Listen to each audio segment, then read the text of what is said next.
రంజని, నా మాట విను, వాచ్ ఇచ్చే. నా యాక్సిడెంట్ కి ఈ వాచ్ మీద ఉన్న రక్తానికి నా దగ్గర ఏదో దాస్తున్నారు. మీరేదో తప్పు చేశారు, అందుకే ఈ వాచ్ అడుగుతున్నారు. రంజని, చెప్పండి, మీరెవరినో చంపారు. నాకు నిజం తెలియాలి. Please tell me the truth. నాకు నిజం తెలియాలి.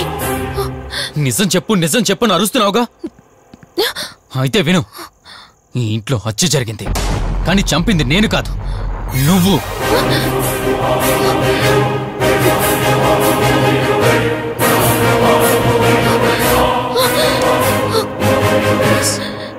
నువ్వే చంపావు. నేను నీకు అన్ని విషయాలు చెప్పాను, కానీ ఈ ఒక్క విషయం మాత్రం దాచాను. అదే నీకు అబార్షన్ అయిందని చెప్పాను కదా. ఆ టైంలోనే యూఎస్ నుండి నా business partner Kaushik first time India వచ్చాడు. బట్ నీలో మాత్రం ఏ మార్పు లేదు. ఇంట్లో నా ఫ్రెండ్ ఉన్నాడనే ఆలోచన కూడా లేకుండా తరచూ వాడు ఎదుర్కొంటానే నువ్వు నాతో గొడవ పడేదానివి. అది చూసిన కౌశిక్ నా మీద నీకు ఎంత ద్వేషం ఉందో వాడికి అర్థమైంది. దాన్ని వాడు అలసుగా తీసుకుని నేను ఇంట్లో లేని సమయంలో నీ లోన్లీనెస్ని తనకు అనుకూలంగా మార్చుకుని నీకు దగ్గరయ్యాడు.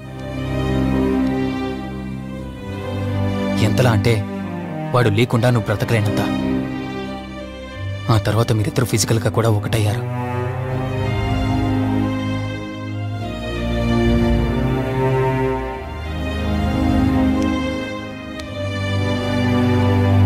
ఒకరోజు నేను ఆఫీస్లో ఉండగా కౌశిక్ మన ఇంటికి వచ్చాడు. Hi darling, my lovely angel. ఏంటి, నేను విన్నది నిజమేనా?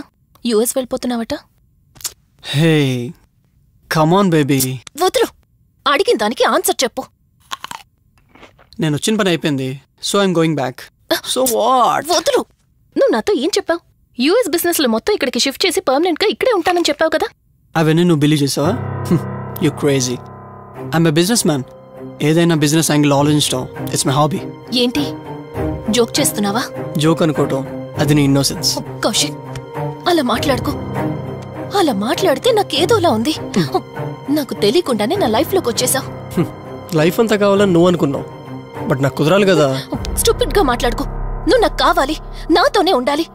నువ్వు నన్ను వదిలేసి వెళ్ళిపోతే నేను ఒప్పుకోనంతే. హే, మన మీద లౌడ్స్ అన్నట్టు మాట్లాడతావేంటి? అంటే 10 నిమిషాల సుఖం కోసం ఇంతగా మోసం చేస్తావా? మోసమా? మోసం గురించి మనం మాట్లాడకూడదు డార్లింగ్. ఒకవేళ నేను చేసింది మోసం అయితే నీ హస్బెండ్కి తెలియకుండా నువ్వు నా దగ్గరికి వచ్చి పడుకోవడం నువ్వు వాడికి చేసింది మోసం కదా. Chill Ranjani, come on.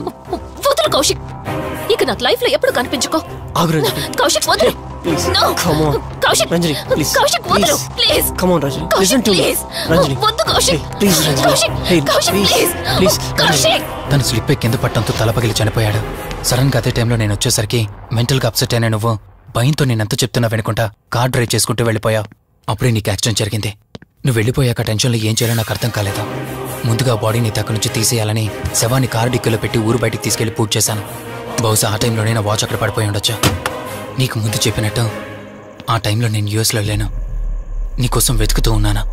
ఇప్పుడు చెప్పు, నేను చేసిన తప్పేంటి?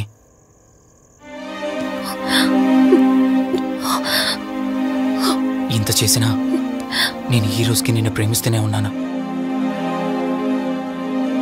ఇప్పటికైనా నన్ను నమ్ముతావా?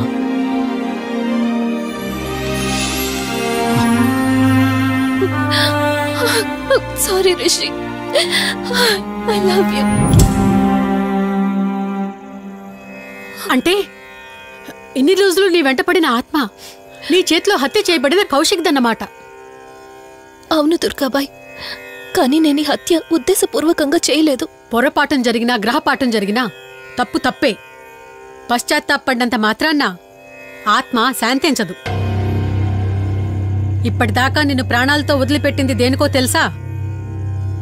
నువ్వు ఏం నేరం చేశావో నీకు తెలియపరచడానికి. నీకు జరిగిందంతా తెలిసిపోయింది. ఇప్పుడు నువ్వు ఇంకా ఎక్కువ ప్రమాదంలో ఉన్నావు. నాకు బ్రతకాలనుంది దుర్గాబాయ్. క్షమించరాని తప్పు చేసినా ఇంకా నన్ను ప్రేమిస్తున్న నా భర్త కోసం.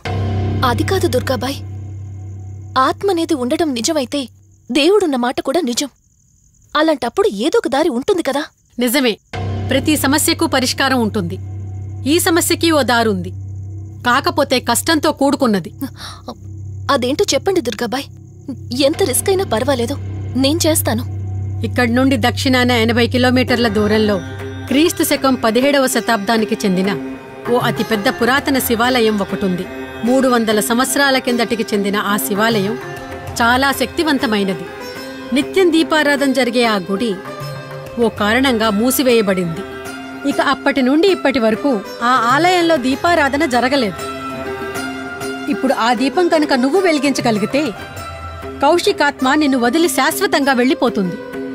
చేస్తాను దుర్గాబాయ్, దీపారాధన చేస్తాను. జాగ్రత్త.